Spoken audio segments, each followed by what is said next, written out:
in terms of the background of why this legislation is important, which I assumed you would, but just I know we talk about, and it was already mentioned about social media, the exposure to pornography has definitely been a part of what we talk about, but we have new people and we always need to continue to keep things in mind.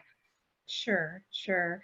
Okay, well, I'll just go ahead and begin then. As Nanette said, I've been working with Concerned Women for America as a legislative liaison for about 6 years now. And really, I'm just a regular person that really never envisioned that I would be doing what I'm doing right now for CWA. But it is one of the key issues of Concerned Women for America is sexual exploitation. And I just really want to express that, this problem is sex trafficking, but it's also the exposure of minors to pornography. And that's a lot of times how these kids are groomed into the trafficking. I think you probably know Russ Tuttle from Stop Trafficking Project. He's a good colleague of ours and has been helping on this legislation since its beginning. And, he always makes the point, and I like to reiterate that you cannot talk about one without talking about the other as far as sex trafficking and pornography are concerned. They're linked. And I have children of my own. They're 7 years apart. So I've kind of spanned already having one come up through our household. He's now 22. To right now, I have a 14-year-old.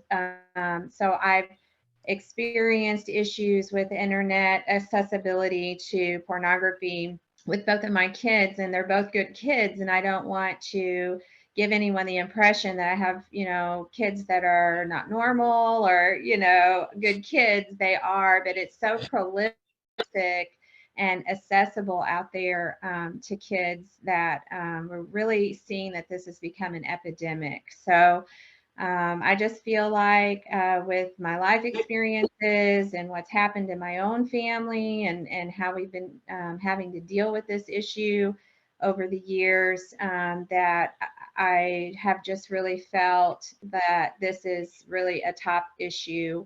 And I believe that if more people were aware of how bad this is for our kids growing up today, I think that everyone would be doing exactly as we all have been doing and talking with people and trying to get legislation passed, because we really have a generation of kids that have grown up in a world that's completely foreign to many of us. They've had technology at their fingertips since they were little, and they just have so much access. I think that our laws have not quite caught up to technology.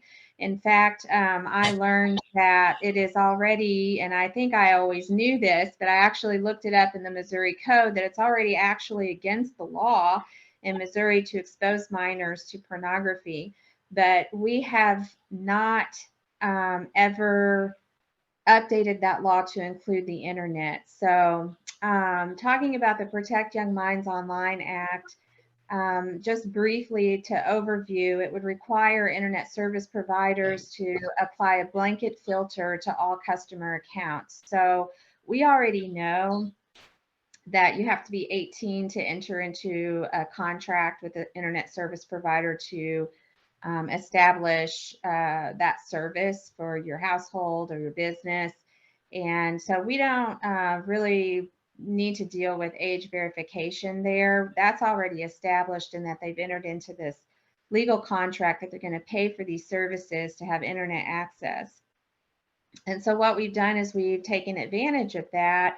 And what this legislation would do is require the internet service provider, which I refer to as the ISP, to apply this blanket filter so that if the end user is trying to go to a site that is flagged by the filter as being pornographic, that path to that site would be interrupted and the internet user would be cued to enter in a verification code or an authentication code to proceed to that site. And basically what that means is that the internet service provider would, with the internet customer who's 18 or over, who's paying for the service, that they would give that customer a way to create that authentication.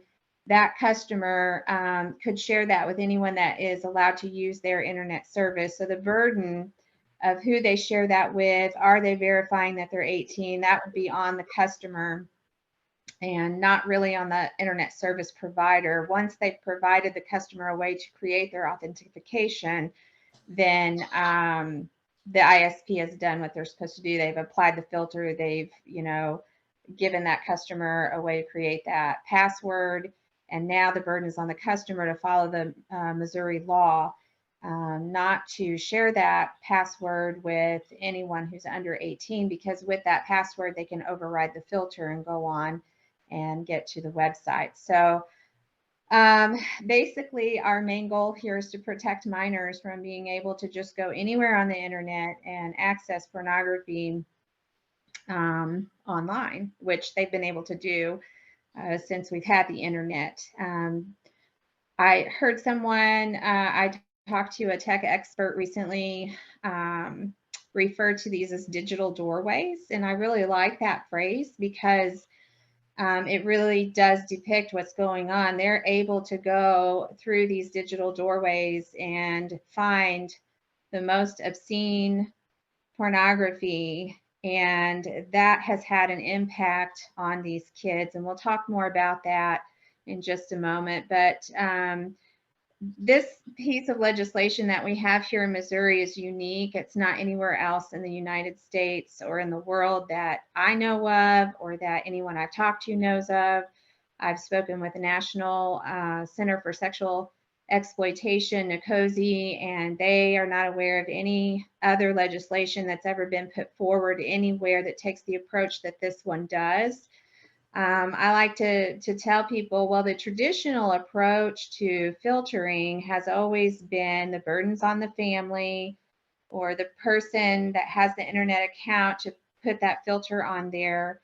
And that has traditionally been what legally has been the, I'm at a loss for the word that I'm looking for, but that's always been the standard, and the Supreme Court ruled as much. The last ruling that they made on this internet filtering was that the least restrictive means of controlling the problem was to have the families manage that filtering process.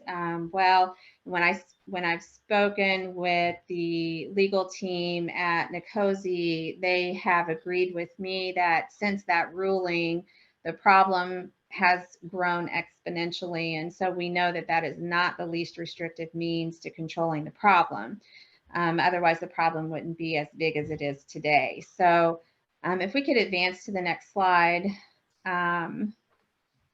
This is just kind of a brief history of how this bill came to be. And it also notes here the statute in the Missouri Code that was passed in 1977, 573.040, that has never been challenged in court. This is something that universally everybody understands, that children should not be exposed to obscenity. We took the magazines off the racks in the gas stations and the movie stores, put the movies to the back of the room. And that's kind of what happened when the original passage of this law happened in 1977, but we really have never applied this to the internet. And I believe it's way overdue. We've known this has been a problem for many years since we've had the internet. And nobody has really felt like that it was doable. And I think that, and I mentioned this later, one of the big arguments that we get from the other side is Section 230, which is the federal law that has the loophole that, oh, well, this is the internet service providers can't be held liable We'll kind of mention that a little bit later. I don't want to get ahead of myself. But basically, we started working on this. Let's see, the Senate here in Missouri has declared porn as a public health crisis 2 times in 2018 and 19. And then we met with Russ Tuttle, and in 2018, he began helping us educate lawmakers on the problem of sex trafficking and pornography and the link that there is between the two. And I first filed this bill with Senator Ed Emery in 2019, and it's been filed every year since. We can advance to the next slide.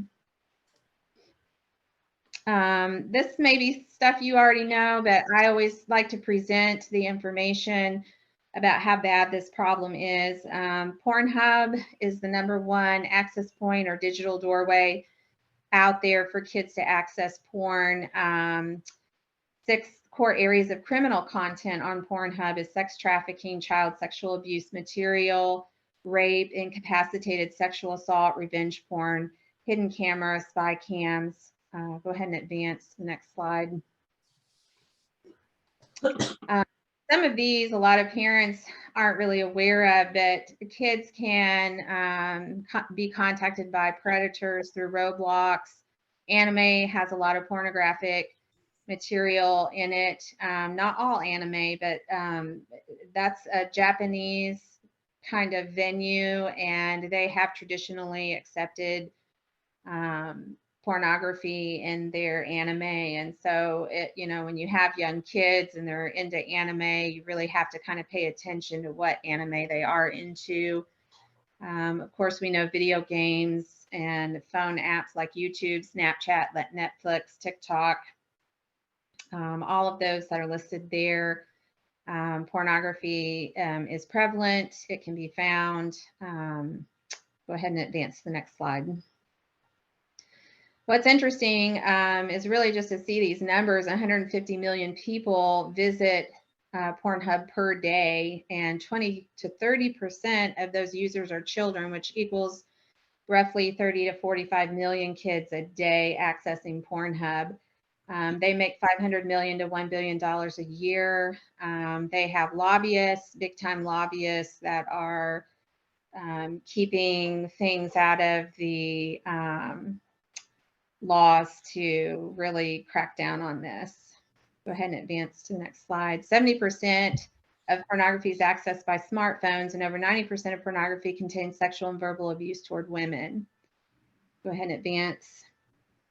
90% of clients from sherecovery.com were exposed to porn in childhood and adolescence and continue to struggle into adulthood.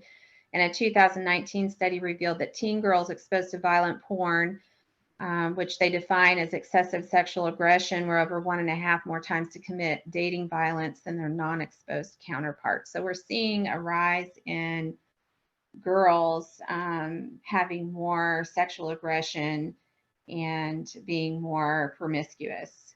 Go ahead and advance to the next slide. This is just a kind of a bar graph to kind of illustrate that. Twice as many young women under the age of 22 as men rated rough sex as their favorite genre of porn.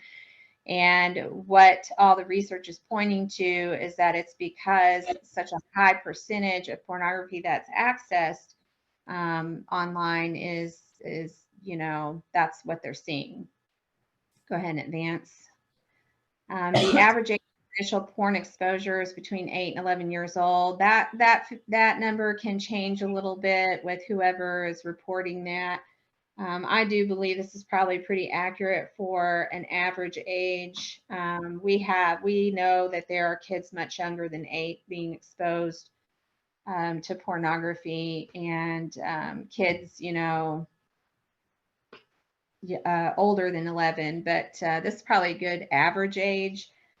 And when you're really kind of honing in on Missouri, we have in one Missouri pediatric sexual assault unit, and this is in Kansas City, about 40% of the sexual assault victims that come through there that are examined within 48 hours of the assault were assaulted by another child 14 years old or younger. So we have kids that are looking at pornography online, becoming addicted, and then acting that out on their peers, and they're seeing that pornography is directly linked to that. So we have kids assaulting other kids right here in Missouri, and that's in just one unit. And I've asked how many pediatric sexual assault units are there in the state, and the answer I've gotten is roughly about 45 throughout the state. But we know in the rural areas they may not really have a pediatric sexual assault unit, so we don't really know what the numbers are on here. But in this one hospital, about 40% of their predators are other kids.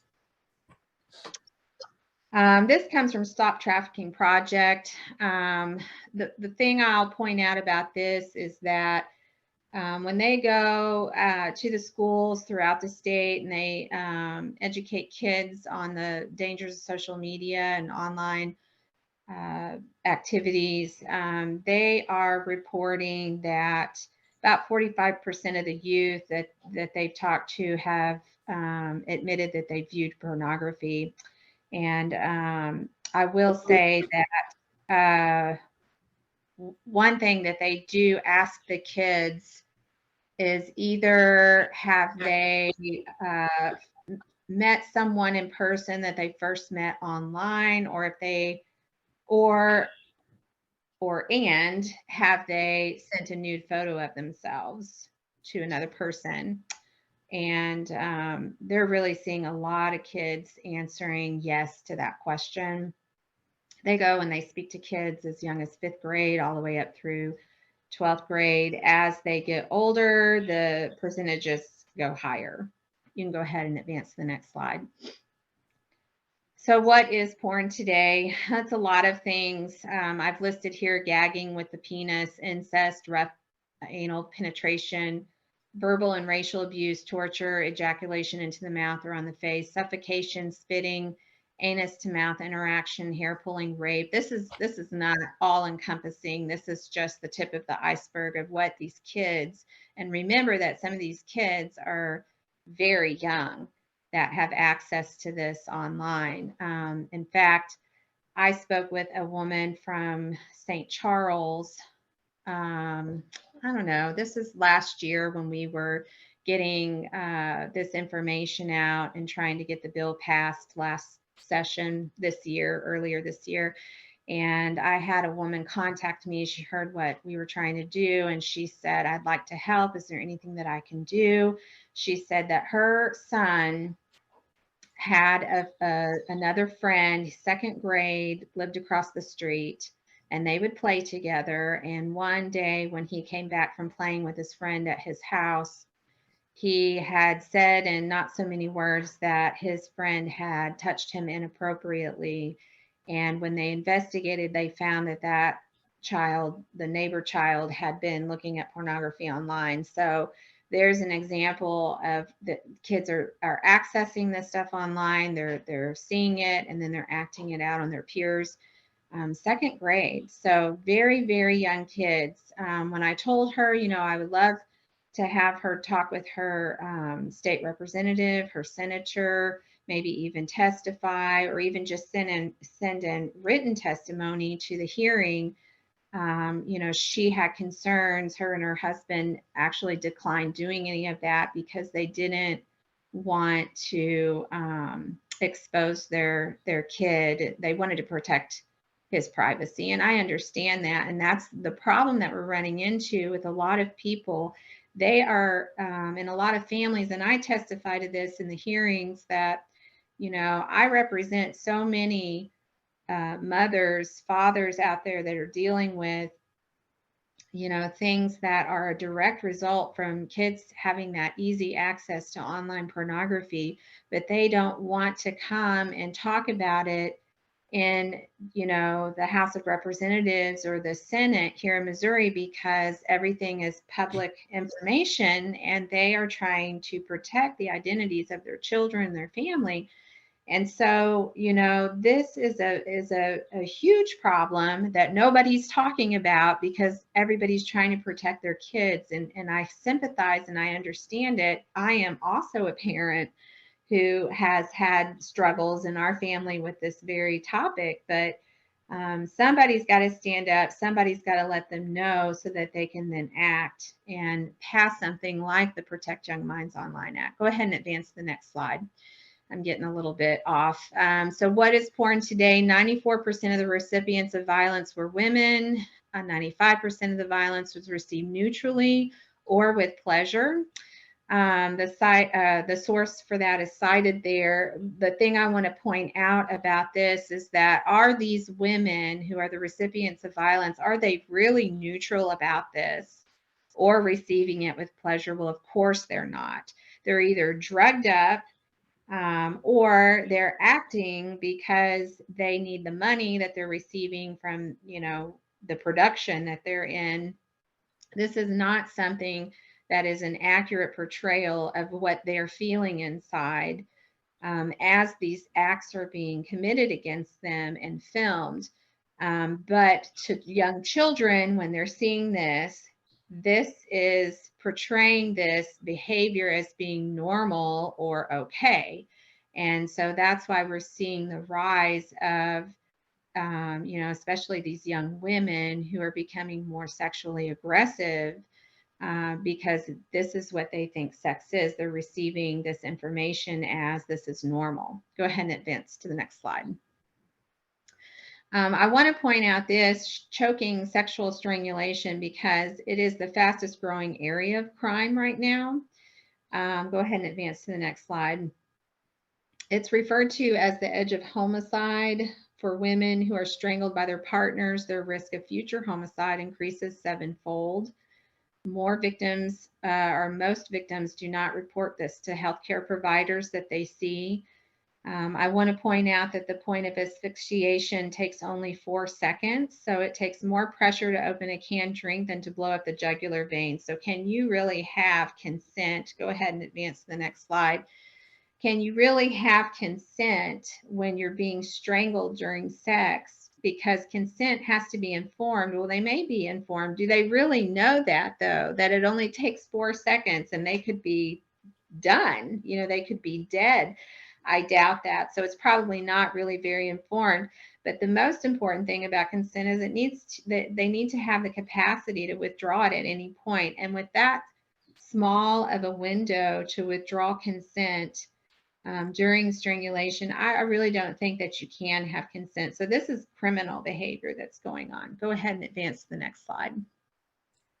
Dangers of non-fatal strangulation include cardiac arrest, stroke, miscarriage, paralysis, incontinence, speech disorders, seizures, long-term brain injuries. Some of this stuff doesn't show up right away. It can be several days after the event of being strangled that you may start to see some of these show up. I will point out that our colleague Russ Tuttle has testified to the Missouri House and Senate committees in these past years that he's had kids lined up after his presentations crying and telling him of the horrors of what they've been experiencing with their partners.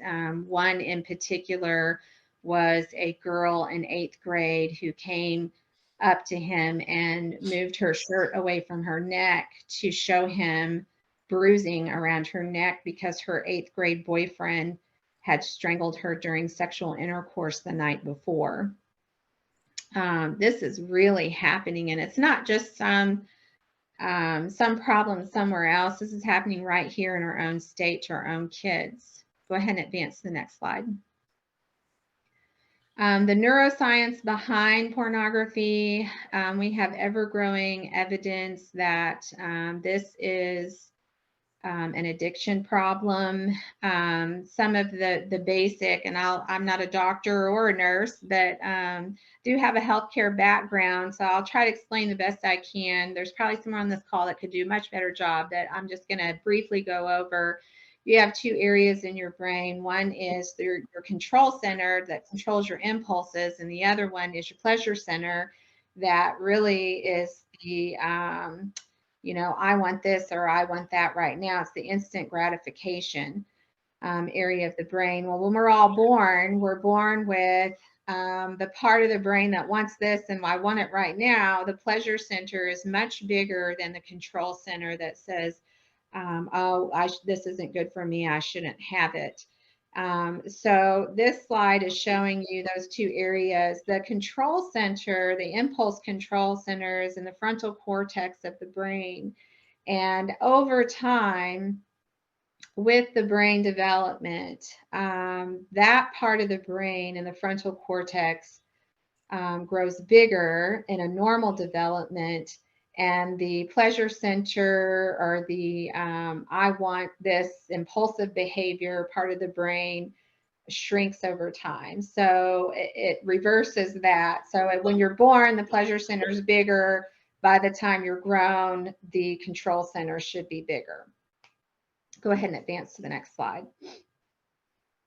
So with MRIs, we've been able to really look at what's going on in the brain with people who are watching pornography. And what we found is that the same pleasure center that lights up with drug use like cocaine, that same center lights up when people are viewing pornography. So there is your addiction problem there. And so what they have found through the MRI studies is that it's just as addictive as cocaine when you're watching pornography. Go ahead and advance to the next slide. And this is kind of just a very easy progression of normal development in the brain. Just structurally, you have your young brain on the left side, your older, more mature brain. It ranges from age 5 to 20, I think, on this picture. You see that over time, the blue area increases. And what is depicted by the blue or the purple area is regions with little change in cortical thickness. So that's going to be on the red areas are, let's see, I'm trying to read it. So small areas that are changing rapidly at the age. I should be able to explain that better. I think I'm tired from traveling, but I think the point of this slide is just that your brain is continuing to develop. And what they have found is that with porn addiction in young kids, those areas of the brain that should be developing in the frontal cortex are not developing like they should. Go ahead and advance to the next slide. Okay, this is an interesting one. This is the brain structure of the first brain on the left. I don't know if you can see you can't see from my computer, but anyway, on the left is the compulsive sexual behavior disorder brain. So that's the brain that's addicted to porn.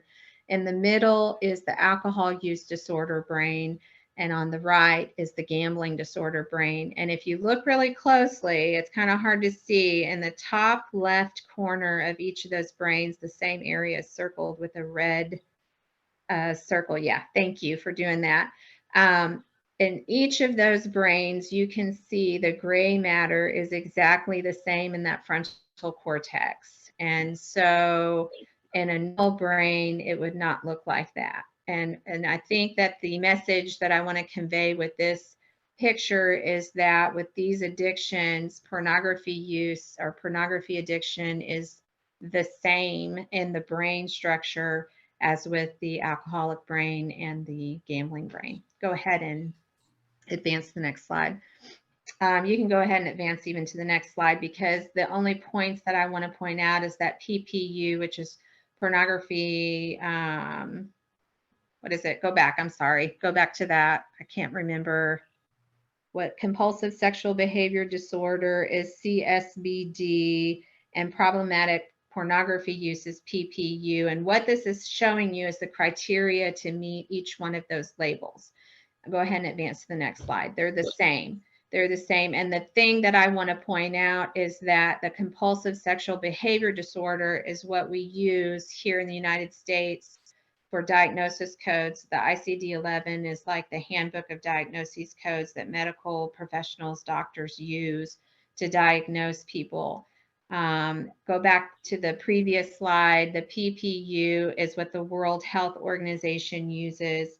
And it's the same criteria for those labels, but the reason that we don't use problematic pornography use as a diagnosis code is because the lobbyist for the pornography business has kept the word pornography out of our medical diagnosis code. So go ahead and advance to the next slide.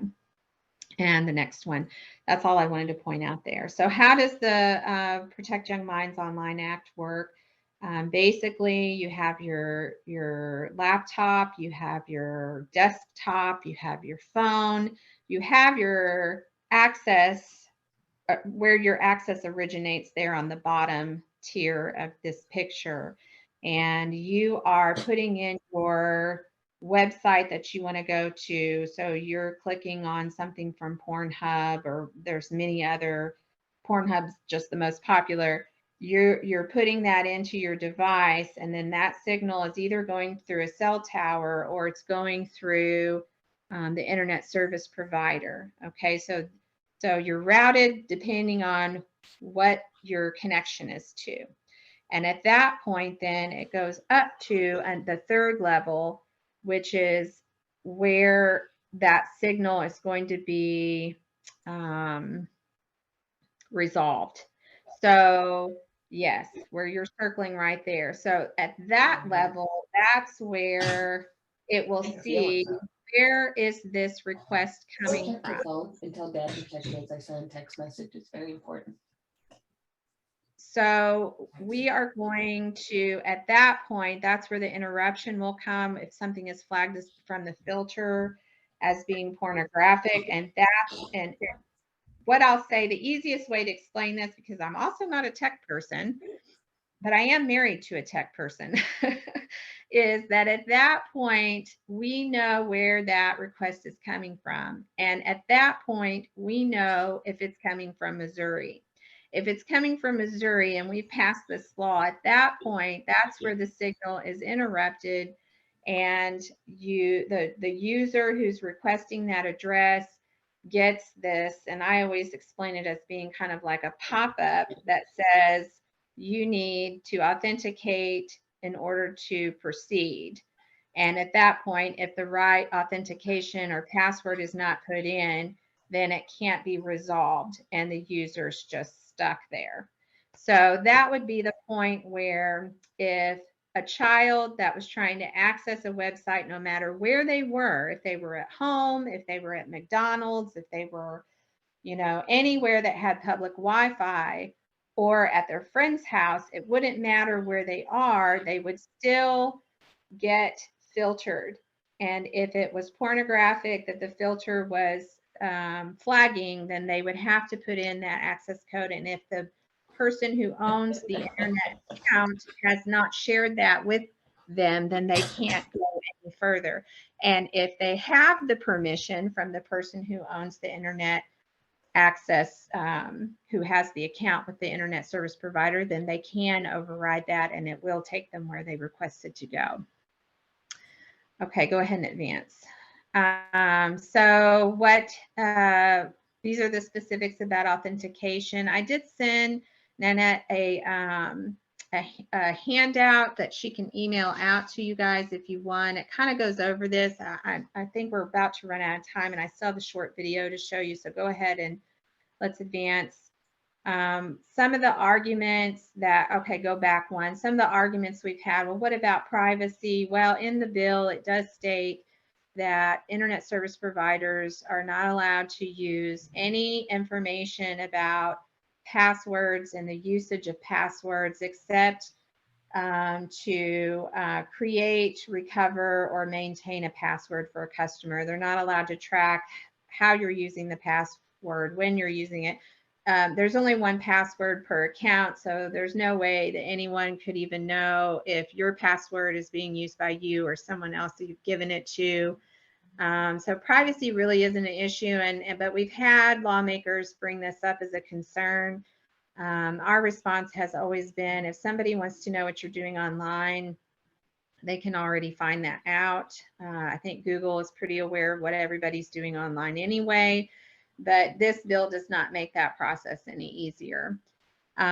We've had questions about accuracy. Well, there's so many pornographic websites. Who keeps up with this? The short answer to that is that there is one agency or entity that keeps up with all the domains that are given out on the web, and I believe it's located in California. So there is a way that we know who has these websites out, and it may be a different problem that needs to be addressed legislatively about how many of those websites can be created, and are they accurately reporting these pornographic websites like they should be. But for purposes of this bill, I think filtering has been out for a long time. We've gotten pretty good at it, and I don't really think accuracy is probably our biggest concern. I think our biggest concern is the access that kids have right now. Section 230 is the federal code. When I had the constitutional attorney from Nicosi look at this bill, he really felt that this would not apply to Section 230. This is within the full rights of the state to regulate the commerce that goes on in this state, and for consumer protection and things that this really does fit within the purview of what a state can require from businesses that operate within the state. And he felt that this would pass Supreme Court muster as far as if anyone was to try, if this was passed, to take this through the courts. Because this approach is just different. It's not blocking anyone's First Amendment right to go anywhere they want on the internet. We're just making sure that the internet service customer,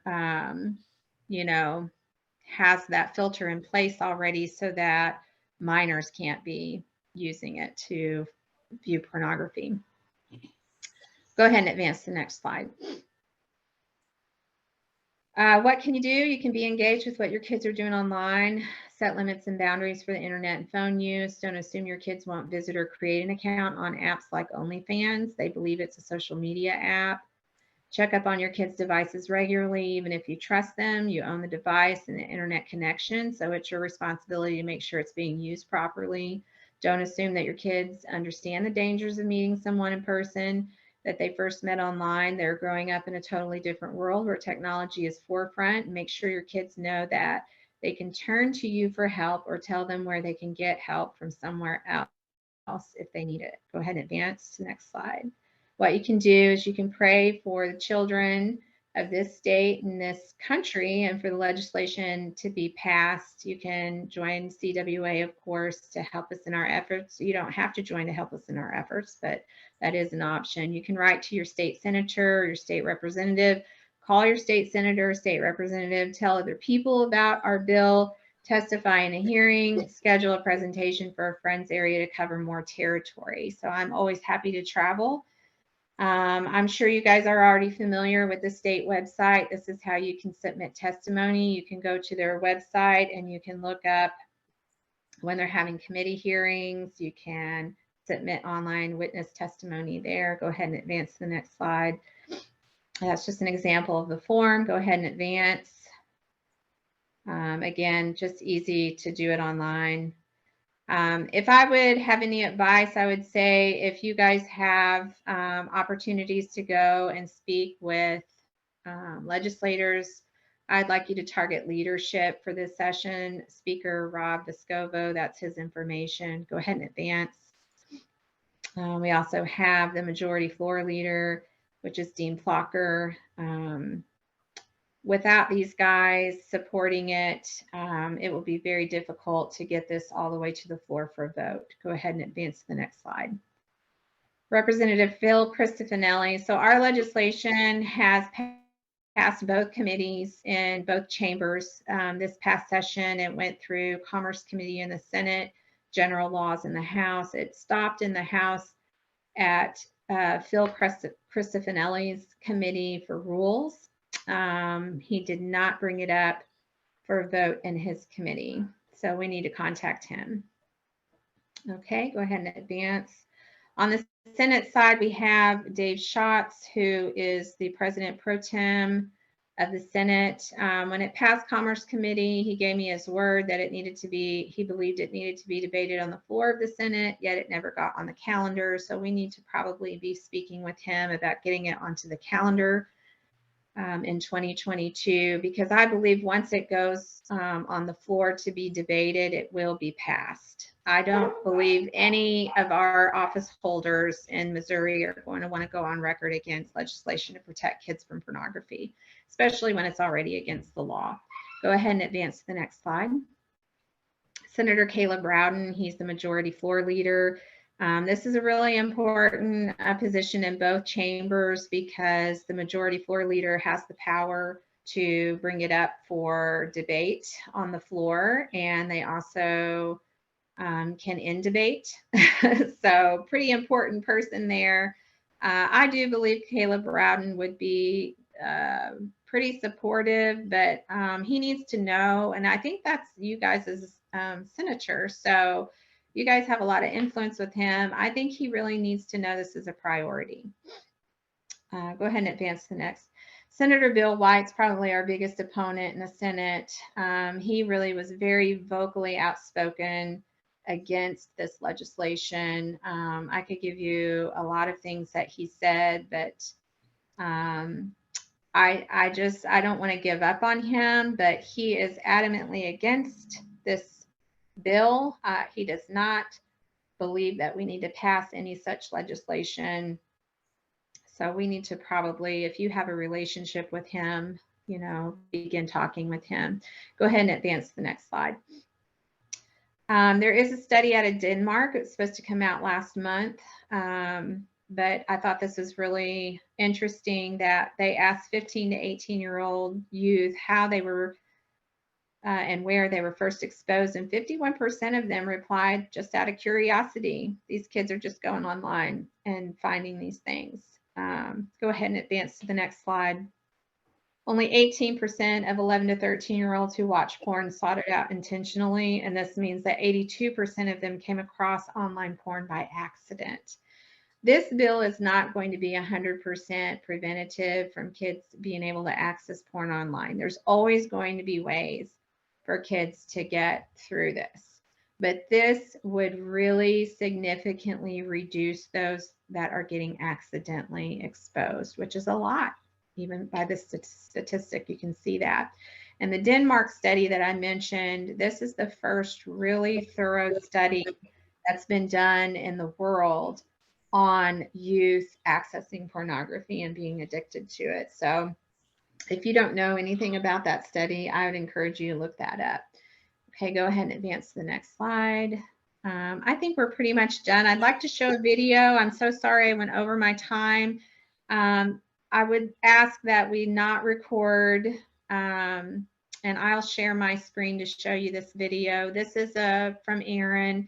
She's from the St. Charles area here in Missouri, and she has a tremendous testimony. She's helping us now to try to advance this legislation. We're very close, and I'm really proud of how far we've come just in 3 years. And one of those years we were interrupted with COVID. The week we were supposed to go to the hearing during, I guess it was 2020, they said they were going to dismiss early the week before spring break, and then they never came back. So we never got our hearing in 2020. So really, we've only been able to testify in front of these committees for 2 years, and we have really, I feel like we've made great leaps and bounds. And so I'm just really glad. I believe that there's potential for this bill to pass, and it's a better approach than trying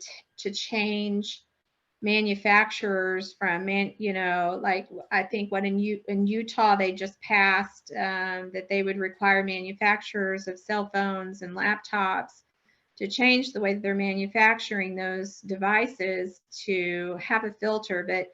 But the thing is that 5 other states have to join that effort in order for it to go into effect. It's pretty expensive for manufacturers to do that.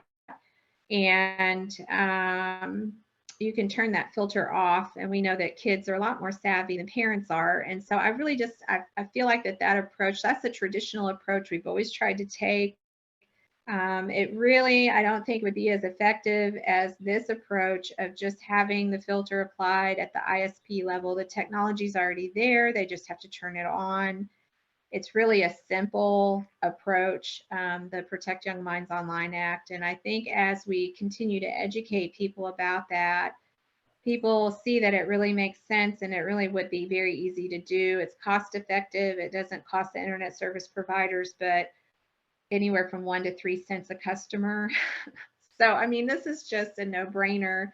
And if we can just get the word out and really get lawmakers to get fired up about this issue and see the problem as what it is, I think that we can really be successful here and lead the effort here in Missouri in fighting this problem that we have. So I appreciate you. I'm going to go ahead. If you'll stop recording, I'm going to share my screen and we'll go saying that if you feel that you know someone in law enforcement or some kind of a special position that would be an expert on this issue, if you would like to testify, just contact me. My email is alissa73@gmail.com.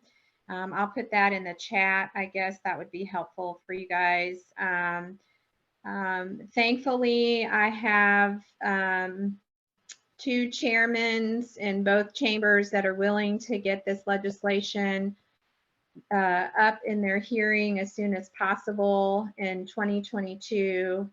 And if I know who the witnesses are that want to testify, if I feel like that there is a real need for you, I can probably get you in, to the limited number of people by communicating with the chairman. So please let me know. I really do have a need for law enforcement. I know that there is law enforcement out there that would have the testimony that's needed to really convey what's going on from their point of view. And it would really be nice to get someone in there. I don't know. There's so many people that probably social workers or whatever. But that will conclude my presentation. Again, I'm sorry I went over, but I really feel like the video is so tremendous, and she's a great girl and has a great future ahead of her. And I appreciate all of you for what you do in your efforts to fight this problem. Thank you. Thank you, Lissa.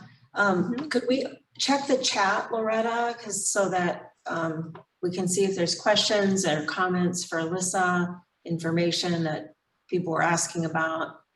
I don't know if Alissa, you need to how the screen needs to go back to Loretta, but if somebody I don't know how to do that. We're fine. No, we're okay. fine. And the comments just relate to the excellent quality of the information presented. Thank you, Alissa. Like, so many great comments about very good information presented. And Alissa's email is there if anyone needs it. And Kendra has a couple questions. Hello, thank you very much for the presentation, Alissa. You're welcome. Can you hear me okay? I can. Okay. I wondered about reaching out to senators or representatives. Do you happen to have any kind of like talking points or things that we could put in the letter that would kind of sum up some of the things that you talked about that would help raise awareness to them?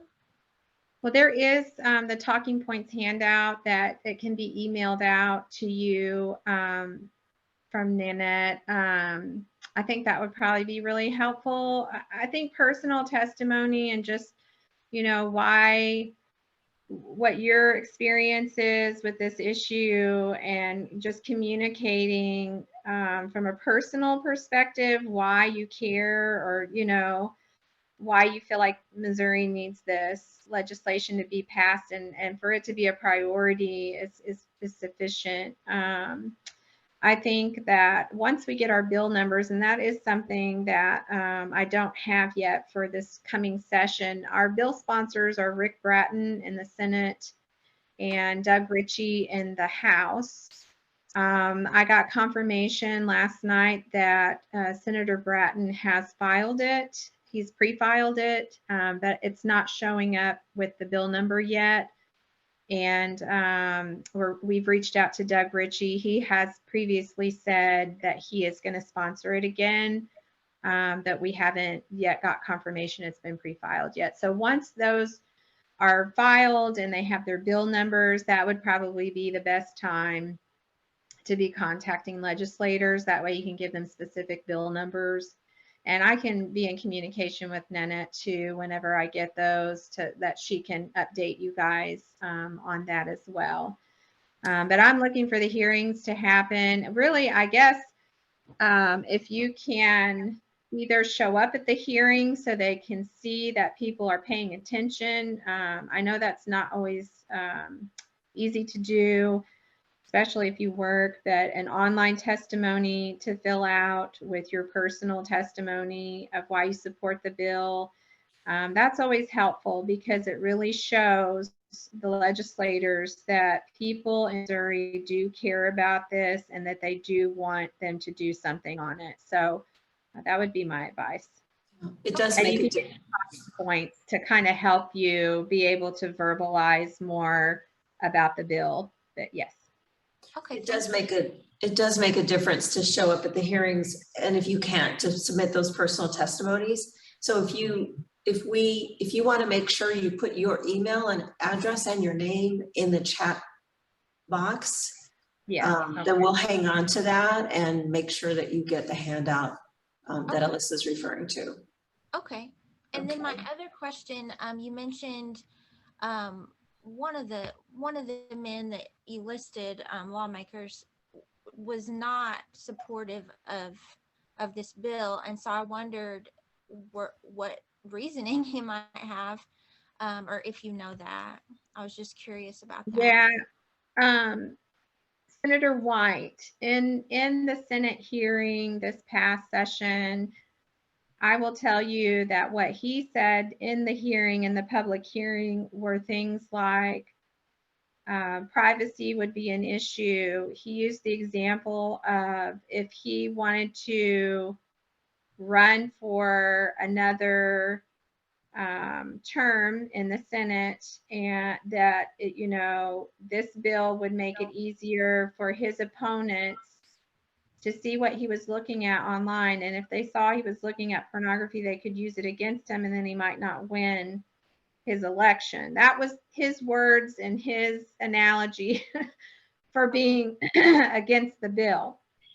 Now, I don't know if he meant that figuratively or that was for real, what is going on, but he has been adamant about he doesn't want to see this bill advance. He doesn't want it in Missouri.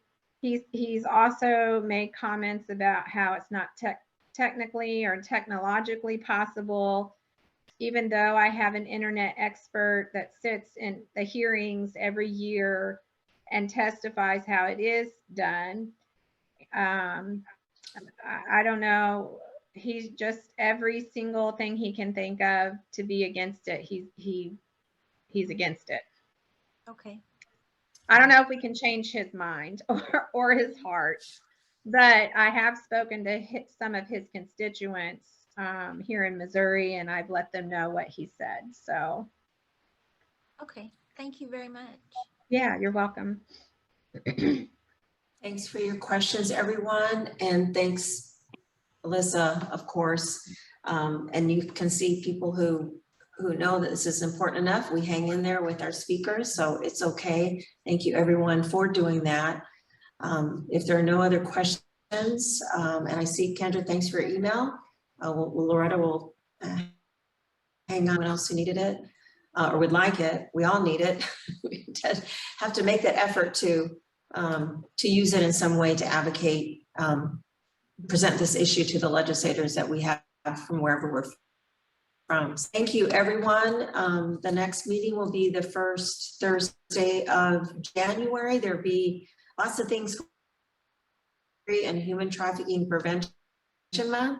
So just be paying attention, and don't forget Como gives $10, $100, $1,000. Your donations make a difference in a life, whether life-changing or life-saving. Every day, right now, phone calls, text messages out there in the lobby. We have 2 women that somebody needed to pick up, so it's very real. Our work as a coalition with these individuals to bring them to safety, to keep them safe, and to help them move forward in their lives in a way that is towards recovery. So thank you, everyone, for the many ways you support and engage. Have a good evening.